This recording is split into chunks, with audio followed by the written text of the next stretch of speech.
When I Googled my name, I found videos of me playing with myself without my consent. I like to Google myself sometimes. I have a very unique full name, and as far as I know, I'm the only one stuck with it in the world. Sometimes I use Google to check if my email pops up on the spam sites. Sometimes I do it to look at the old articles that mention me in sports competitions. I know that's a little narcissistic, but I can't be the only one to do it. Sometimes it can be interesting to run a weird search and see what comes up. So this morning was a slow one at work, and I decided to indulge this self-obsessed habit for the umpteenth time. I threw the quotation marks around my name and hit enter. The results included the usual social media. My LinkedIn and Facebook pages populated the first 2 slots. An Amazon account with my wedding registry showed up third. But below that, displayed as an ordinary social media profile, was the website, mylife.com. Some of you may already be familiar with My Life. It is basically the stalker's national anthem for any and all information relevant to an individual's life. Full names, political party affiliation, partial addresses, and phone numbers are all available with just the preview option. You subscribe to their BS. They will even let you search court and arrest records, photos, family and friends, and so much more. It is a creepy, dark corner of the internet, but they recently added a new feature: reviews and ratings. See for yourself. The reviews are actually integrated fairly often throughout My Life's website. It pops up at the top of my profile, and surprisingly,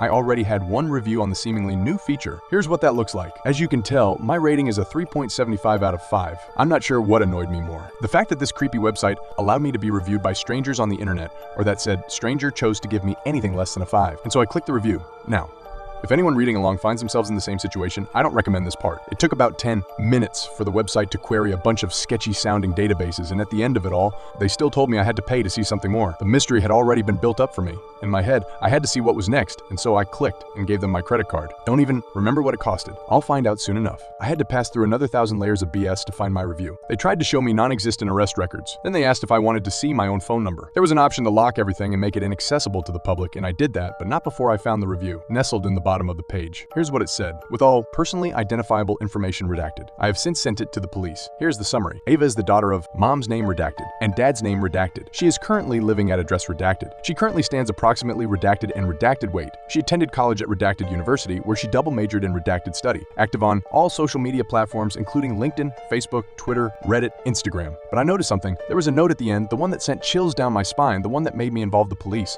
She looks peaceful while sleeping. It read, her bedroom is on the 2nd floor, 3rd window from the left. I went cold, seeming to seep into my veins. I live on the 2nd floor of my apartment building, and my bedroom window is indeed the 3rd one from the left. Someone had been watching me. A sick feeling of fear and disgust washed over me. I picked up the phone and dialed the number for my local police station, not taking my eyes off my laptop screen. When I was dialing, I saw a video under the review. Scared but eager to know what it was, I clicked it. I don't think it could have been any worse. It was a video of me, lying in bed, doing it by myself. I was using a water bottle to do it. I started crying, panicking, and waiting for the police to pick up. The information was just sitting there, freely available to anyone who looked for it. Once they answered, the police were attentive and took the matter seriously, promising to investigate the issue. I also contacted My Life, demanding that they take down my profile. I later found out more video links under my review. Once I hadn't dared click before, were a collection of short clips, taken from what seemed to be across the street of my apartment. They showed me in the living room, me in my bedroom, me in the kitchen. Thankfully, all were taken through closed windows and from a considerable distance. Not as bad at that one video, but they were still creepy and violated my privacy in ways I never imagined. The police launched an investigation and managed to trace the IP address of the reviewer. It turned out to be a man in his late 40s who lived in the same building across the street from mine. He was charged with stalking,